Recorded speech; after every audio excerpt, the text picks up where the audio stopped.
എല്ലാ പ്രിയപ്പെട്ടവർക്കും ട്രേഡർ സ്ട്രീറ്റിൻ്റെ പുതിയൊരു വീഡിയോയിലേക്ക് സ്വാഗതം. വെള്ളിയാഴ്ച മാർക്കറ്റ് നല്ല വോളറ്റിലിറ്റിയുള്ള മാർക്കറ്റായിരുന്നു. ഹൈയിൽ ഓപ്പണായി ഹൈയിൽ പോയി തിരിച്ച് CPR സപ്പോർട്ട് എടുത്തു, തിരിച്ച് വീണ്ടും ഹൈയിൽ പോയി, തിരിച്ച് വീണ്ടും ലോ അടിച്ചു, വീണ്ടും തിരിച്ച് ഹൈയിലോട്ട് വന്നു. ബാങ്ക് നിഫ്റ്റിയിലും സെയിം അതുപോലെ തന്നെ ഹൈയിൽ ഓപ്പണായി ഹൈയിൽ പോയി പ്രീവിയസ് ഡേ ഹൈ 6 ഏകദേശം അടുത്തടുത്ത് അവിടെ പോയിട്ട് അത് തിരിച്ചിറങ്ങി. ഇവിടെ ഒരു എൻട്രി എടുക്കുന്നവർക്ക് നല്ല പ്രോഫിറ്റ് താഴോട്ട് കൊടുക്കുന്നുണ്ട്. അതുപോലെ തന്നെ ഇത് നാരോ CPRൻ്റെ താഴെ പോയിട്ട് തിരിച്ച് കയറുമ്പോൾ നമുക്ക് ചാൻസ് ഉണ്ട്. അപ്പോൾ ചാൻസ് ഇവിടെ എടുക്കുന്നവർക്ക് ഇവിടെ നല്ല പ്രോഫിറ്റ് കിട്ടാൻ സാധ്യതയുണ്ടായിരുന്നു. എന്നാലും ഹെവി മൂവ്മെൻറ്റ് അപ്പിലും ഡൗണിലും നല്ല രീതിയിൽ പോകുന്നുണ്ടായിരുന്നു. അത് ഈ സാറ്റർഡേ നമുക്ക് എക്സിറ്റ് പോൾ വരാനുണ്ടായിരുന്നു. ഇനി അടുത്ത മറ്റന്നാൾ റിസൾട്ട് വരുന്നുണ്ട്. അപ്പോൾ എക്സിറ്റ് പോളിനനുസരിച്ച് നാളെ നല്ല പോസിറ്റീവ് മൊമെൻറ്റം മാർക്കറ്റിൽ കാണിക്കും ഓപ്പണിങ്ങിൽ. അതിന് ശേഷം എന്താണെന്ന് അറിയില്ല. അതിനുശേഷം അടുത്ത ദിവസം ഈ ഇലക്ഷൻ്റെ ആക്ച്വൽ റിസൾട്ട് വരുന്നതെന്ന് ഹെവി മൂവ്മെൻ്റ് ആയിരിക്കും. അപ്പോൾ നോർമൽ സാധാരണ ട്രേഡേഴ്സൊക്കെ കഴിവതും ഒഴിഞ്ഞിരിക്കുന്നത് തന്നെയാണ് നല്ലത്. പിന്നെ നല്ല എക്സ്പീരിയൻസ് ഉള്ളവർക്ക് നല്ല രീതിയിൽ ട്രേഡ് എടുത്ത് പ്രോഫിറ്റ് എടുക്കാൻ പറ്റുന്ന ഒരു മാർക്കറ്റായിരിക്കും ഇത്. അപ്പോൾ നമുക്ക് നാളത്തേന് നമ്മൾ 17 ഷെയറോളം എടുത്ത് വെച്ചിട്ടുണ്ട്. ഇതിൽ ഈ ലാസ്റ്റിൽ കിടക്കുന്ന ഫോണിക്സ് ലിമിറ്റഡ് എന്ന് പറഞ്ഞ ഷെയർ R1 3257 ഹൈ 3299 ആണ്. അപ്പോൾ നാളെ നല്ലൊരു ഹൈ ഓപ്പണിംഗ് വരുവാണെങ്കിൽ ഈ റേഞ്ച് വന്നിട്ട് ഇറങ്ങുന്ന കണ്ടാൽ നല്ല ചാൻസ് ആയിരിക്കും. ഈ 3299 മുകളിൽ പോയിട്ട് തിരിച്ചിറങ്ങുകയാണെങ്കിൽ ഏറ്റവും നല്ലത്. അതല്ല ഈ റേഞ്ച് വന്നിട്ട് ഇറങ്ങുകയാണെങ്കിൽ അതിൽ നല്ലത്. അതല്ല ഒരു 3150 റേഞ്ചിലൊക്കെ പോയിട്ട് ഈ 3100 കട്ട് ചെയ്ത് പോവുകയാണെങ്കിൽ അവിടെ നമുക്ക് എൻട്രി എടുക്കാം. പക്ഷേങ്കിൽ ആ സമയത്ത് കുറച്ച് ക്വാണ്ടിറ്റി എടുക്കാം. അതുപോലെ സഫയർ ഫുഡ് നോക്കുക. സഫയർ ഫുഡ് 1500 മുകളിൽ പോയിട്ട് 1500 താഴോട്ട് പോവുകയാണെങ്കിൽ നമുക്ക് ചാൻസ് എടുക്കാം. ഇമാമി ലിമിറ്റഡ് അതും 650 മുകളിൽ പോയിട്ട് ഈ 646 താഴെ, ഈ 650 46 താഴോട്ട് ഇറങ്ങിയാൽ നല്ല ചാൻസ് കിട്ടാൻ സാധ്യത കൂടുതലാണ്. KNR കൺസ്ട്രക്ഷൻ നോക്കുക. KNR എനിക്ക് തോന്നുന്നു നാളെ ഹെവി മൂവ്മെൻറ്റ് വരുന്നത് കൊണ്ട് 350 റേഞ്ചിലൊക്കെ പോയിട്ട് ഇറങ്ങുകയാണെങ്കിൽ എടുക്കുന്നതായിരിക്കും ഏറ്റവും നല്ലത്. അന്നത്തെ സാഹചര്യത്തിനനുസരിച്ച് നോക്കുക. JWL 615 high 627. ഈ രണ്ട് ലെവലിൽ ഏത് ലെവലിൽ വന്ന് ഇറങ്ങിയാലും നമുക്ക് ചാൻസ് എടുക്കാൻ കുഴപ്പമൊന്നുമില്ല. NSPC നാളെ പ്രത്യേകം ശ്രദ്ധിക്കണം. PSU കമ്പനികളൊക്കെ നല്ല രീതിയിൽ മൂവ്മെൻറ്റ് നടത്തും നാളെ. അതുപോലെ പ്രത്യേകിച്ച് ബാങ്ക് സെക്ടറൊക്കെ നല്ല മൂവ്മെൻ്റ് ആയിരിക്കും. എനിക്ക് തോന്നുന്നു ചിലപ്പോൾ ബാങ്ക് നിഫ്റ്റിയൊക്കെ ചിലപ്പോൾ ഓൾ ടൈം ഹൈ അടിക്കാൻ ചാൻസ് കൂടുതലാണ് നാളെ. അപ്പോൾ അതിനകത്തൊക്കെ സൂക്ഷിച്ച് വേണം ട്രേഡ് എടുക്കാൻ. പിന്നീട് അഡാനി ഗ്രൂപ്പിനകത്തും നല്ല മൂവ്മെൻറ്റ് കിട്ടാൻ ചാൻസ് ഉണ്ട്. ഈ സുലാവൈൻ എന്ന് പറയുന്ന ഷെയർ നോക്കുക. അത് 550 മുകളിൽ പോയിട്ട് 541 കട്ട് ചെയ്ത് ഇറങ്ങുകയാണെങ്കിൽ അതിനകത്ത് നല്ല ചാൻസ് എടുക്കാം. NLC ഇന്ത്യ അത് 250 255 പോയി കിട്ടുവാണെങ്കിൽ ഏറ്റവും നല്ലത്. അതല്ല 250 മുകളിൽ പോയിട്ട് 246 താഴോട്ട് വരികയാണെങ്കിൽ നല്ല ചാൻസ് ആയിരിക്കും ആ ഷെയറിനകത്ത്. അതുപോലെ ISGEC എന്ന് പറയുന്ന ഈ ഷെയറും പ്രീവിയസ് ഡേ ഹൈയോ R1 കിട്ടിയ ഏറ്റവും നല്ലത്. അതല്ല പ്രീവിയസ് ഡേ ഹൈയുടെ കയറിയിട്ട് ഇറങ്ങുകയാണെങ്കിൽ അവിടെയും നമുക്ക് എൻട്രി എടുക്കാൻ കുഴപ്പമൊന്നുമില്ല. ബിക്കാജി ഫുഡ് ശ്രദ്ധിക്കുക. അത് ഈ 610 മുകളിൽ പോയിട്ട് 610 താഴോട്ട് ഇറങ്ങിയാൽ നല്ല ചാൻസ് ആയിരിക്കും. പിന്നെ വീനസ് റെമഡീസും R1 ഹൈയും ഏകദേശം അടുത്തടുത്ത 38 70 40 73. അതായത് ഈ രണ്ട് ലെവൽ മുകളിൽ പോയിട്ട് ഇറങ്ങുകയാണെങ്കിൽ നമുക്ക് ചാൻസ് എടുക്കാൻ കുഴപ്പമൊന്നുമില്ല. JSLും ഹെവി മൂവ്മെൻ്റ് ആവുക. അതും നോക്കുക. 850 മുകളിൽ പോയിട്ട് 848 താഴെ ഇറങ്ങുകയാണെങ്കിൽ വരുവാണെങ്കിൽ നല്ല ചാൻസ് കിട്ടാൻ സാധ്യതയുണ്ട്.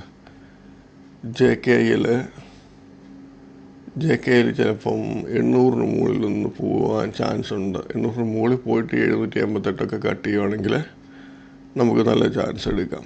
എന്തായാലും നമ്മൾ പറയുന്ന രീതിയിൽ സെല്ലിങ് ഏത് ലെവലിൽ വന്നിറങ്ങുന്നോ അവിടുന്ന് ഏത് ലെവലിൽ നിന്നാണോ ഫസ്റ്റ് റിവേഴ്സ് ആകുന്നത് അവിടെ നമുക്ക് എൻട്രി എടുക്കാം, കുഴപ്പമൊന്നുമില്ല. പിന്നെ നാളെ മറ്റന്നാളൊക്കെ മാർക്കറ്റിൻ്റെ സിറ്റുവേഷൻ അനുസരിച്ച് നമ്മൾ അതിൻ്റെ അനുസരിച്ച് റിസ്ക് കുറച്ചേ എടുക്കാവൂ, അത്രയേ ഉള്ളൂ. പിന്നീട് അപ്പോൾ ഇത്രയൊക്കെ ഉള്ളൂ നാളത്തേനുള്ള ഷെയർസുകൾ. അതിനകത്ത് പ്രത്യേകം ശ്രദ്ധിക്കേണ്ട ഷെയറുകളൊന്ന് ഫീനിക്സ് ലിമിറ്റഡ്, ഫോണിക്സ് ലിമിറ്റഡ്, ഈ സഫയർ ഫുഡ് എന്ന് പറയുന്ന ഈ ഷെയർ. പ്രത്യേകിച്ച് ഈ R1 പ്രീവിയസ് ഡേ ഹൈയും ഏകദേശം അടുത്തടുത്തുള്ളത്, അത് രണ്ടും കയറി ആ 2 ലെവലും കട്ട് ചെയ്തിറങ്ങിയാൽ നല്ല ചാൻസ്. അങ്ങനെയുള്ള ഷെയറിന് ഇതിനകത്ത് 2-3 ഞാൻ പറഞ്ഞിട്ടുണ്ട്. പിന്നെ നിങ്ങളും നോക്കുമോ ഇതിനകത്ത് ഹൈയും R1 അടുത്തടുത്ത് വരുന്നത്. അപ്പോൾ പ്രത്യേകം ആ ഷെയർ ശ്രദ്ധിക്കണം. അതിനുശേഷം പിന്നെ R1 റേഞ്ച് ഏത് ഷെയറാണോ 5% മുകളിൽ R1 നിൽക്കുന്നത് ആ ഷെയറും നല്ല ചാൻസ് ആയിരിക്കും നാളെയൊക്കെ. അപ്പോൾ പ്രത്യേകം ശ്രദ്ധിക്കുക. നമുക്ക് കഴിഞ്ഞ ദിവസം നമ്മൾ എടുത്തിരുന്ന ഷെയറിനകത്ത് നമുക്ക് ചാൻസ് തന്ന ഷെയർ നോക്കാം. നമ്മൾ 13 ഷെയർ എടുത്തിട്ടുണ്ടായിരുന്നു. അതിൽ നമുക്ക് 7 ഷെയർ നല്ല ചാൻസ് തന്നിട്ടുണ്ടായിരുന്നു. ഒരു 3-4 ഷെയർ കാണിച്ചിട്ട് പെട്ടെന്ന് വീഡിയോ നിർത്താം.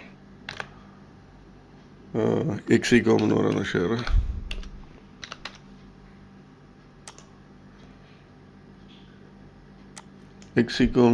ഷെയർ, ഓപ്പണിങ്ങിൽ തന്നെ ഹെവി മൂവ്മെൻ്റ് ആയിരുന്നു. 5 മിനിറ്റിൽ തന്നെ നല്ല ഹെവി മൂവ്മെൻറ്റ്. ഓപ്പണിങ് 320 വരെ പോയിട്ട്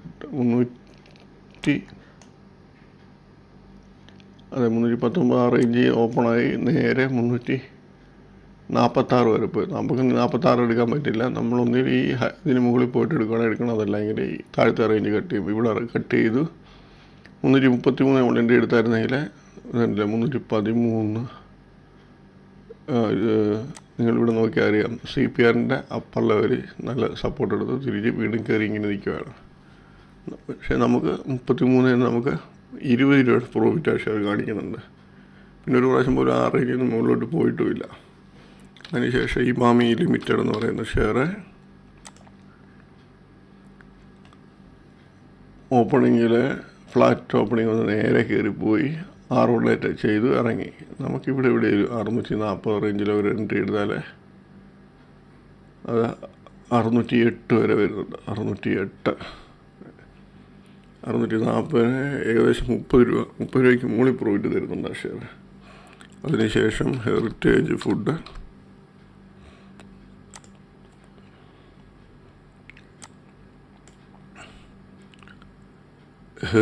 ഫുഡ്, അതിൽ പ്രീവിയസ് ഡേ ഹൈയുടെ മുകളിൽ പോയി ഇറങ്ങി. അതിനുശേഷം പിന്നെ ഒരു പ്രാവശ്യം 419 റേഞ്ച് എൻട്രി എടുത്താൽ 397 21 രൂപയ്ക്ക് അടുത്ത് പ്രോഫിറ്റ് തരുന്നുണ്ട്. പിന്നെ HG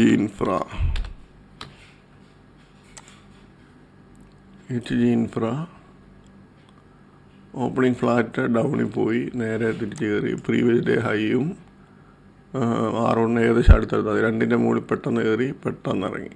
നമ്മൾ ഈ 2ാം ലെവലിൽ എടുത്തു കഴിഞ്ഞാൽ പോലും 1556 എടുത്താൽ 55, 54 ആ റേഞ്ചൊക്കെ എടുത്താൽ ലാസ്റ്റ് ആയപ്പോഴത്തേന് 1500 വന്നു. അതായത് 50-53 രൂപ അതിന് പ്രോഫിറ്റ് കൊടുത്തു. പിന്നെ കൊറമാൻഡൽ എന്ന് പറയുന്ന ഷെയർ, കൊറമാൻഡൽ ഇൻ്റർനാഷണൽ ഓപ്പണിങ്ങിൽ ഇതിൻ്റെ പ്രീവിയസ് ഡേ ഹൈയുടെ മുകളിൽ പോയി ഇവിടുന്ന് ഇറങ്ങി. 1309 എന്നത് 1292, 15 രൂപയ്ക്ക് അടുത്ത് പ്രോഫിറ്റ് കൊടുക്കുന്നു. പക്ഷേ അതിനകത്ത് പിന്നീട് വലിയ മൂവ്മെൻ്റ് ആയിരുന്നില്ല. പിന്നെ തിരിച്ച് ഇവിടെ ഹൈ ഈ പ്രീവിയസ് ഡേ ഹൈ പോകും, തിരിച്ചിറങ്ങും വീണ്ടും അങ്ങനെ. അത് പിന്നെ ഇവിടെ നമുക്ക് കൂടുതലും ട്രേഡ് എടുത്ത ചെറിയ പ്രോഫിറ്റ് കിട്ടും.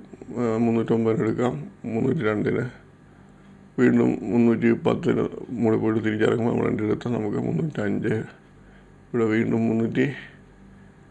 310 എൻ്റെ എടുത്താൽ നമുക്ക് വീണ്ടും 305 വീണ്ടും ഇവിടെ എടുത്താൽ വീണ്ടും പല പ്രാവശ്യം ട്രേഡ് ചെയ്യാൻ പറ്റും നോക്കിയിരിക്കുന്നവർക്ക്.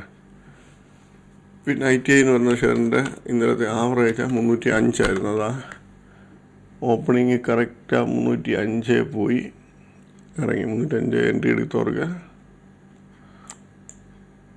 293, അതായത് 12 രൂപയ്ക്ക് അടുത്ത് പ്രോഫിറ്റ് അതും കാണിക്കുന്നുണ്ടായിരുന്നു. അപ്പോൾ ഓക്കെ, നാളെ എല്ലാവരും നല്ല രീതിയിൽ സൂക്ഷിച്ച് ട്രേഡ് എടുക്കാൻ ശ്രമിക്കുക. റിസ്ക് അധികം എടുക്കരുത്. നമ്മുടെ ഒരു കപ്പാസിറ്റിക്കുള്ളിൽ നിന്ന് തന്നെ ട്രേഡ് എടുക്കാൻ ശ്രമിക്കുക. അല്ല നാളെ ഹെവി മൂവ്മെൻ്റ് ഉണ്ട്, നല്ല രീതിയിൽ എൻട്രി എടുത്ത് നല്ല പ്രോഫിറ്റ് കിട്ടും. നോർമൽ നല്ല രീതിയിൽ മൂവ്മെൻ്റ് ഉണ്ടെങ്കിൽ നല്ല എക്സ്പീരിയൻസ് ഇല്ലാത്ത ആൾക്കാരുടെ ലോസ് എടുത്ത് വെക്കത്തേ ഉള്ളൂ. അപ്പോൾ അതിനനുസരിച്ച് സൂക്ഷിച്ച് ചെയ്യുക. പിന്നെ ഞാൻ കഴിഞ്ഞ ദിവസം ലൈവ് വന്നപ്പം ഒരു വീഡിയോ വന്ന വീഡിയോ കിടപ്പുണ്ട്. അതിൽ കുറേ ഷെയറുകൾ നമ്മൾ ആൾക്കാർ ചോദിച്ച ഷെയറിനെ പറ്റി പറയുന്നുണ്ട്. അതുപോലെ ഞാൻ ഷോർട്ട് ടൈമിന് പറ്റിയ ഇപ്പം ഷോർട്ട് ടൈം ചാൻസ് ഉള്ള ഷെയർ ഞാനത് പറഞ്ഞിട്ടുണ്ട്. പിന്നെ മാർക്കറ്റ്, അതായത് ഇലക്ഷനകത്ത് പ്രോബ്ലം ഒന്നും ഇല്ല എങ്കിൽ ഞാൻ ആ പറഞ്ഞ റേഞ്ചിൽ തന്നെ ആ ഷെയറിനകത്ത് എൻട്രി എടുക്കാം. അതല്ല എങ്കിൽ എന്തെങ്കിലും നെഗറ്റീവായിട്ട് വരുവാണെങ്കിൽ കുറച്ചുകൂടെയൊക്കെ താഴോട്ട് പ്രതീക്ഷിക്കാം. അങ്ങനെയാണെങ്കിൽ പുതിയൊരു വീഡിയോ ഇടും. അതല്ല എങ്കിൽ ഷോർട്ട് ടൈം ഗോളിന് പ്രത്യേകിച്ച് പുതിയ വീഡിയോ ഇടത്തില്ല. അപ്പം എല്ലാവർക്കും നാളെ നല്ല രീതിയിലൊരു പ്രോഫിറ്റബിൾ ഡേ ആയിരിക്കട്ടെ എന്ന് ആശംസിക്കുന്നു. ബൈ.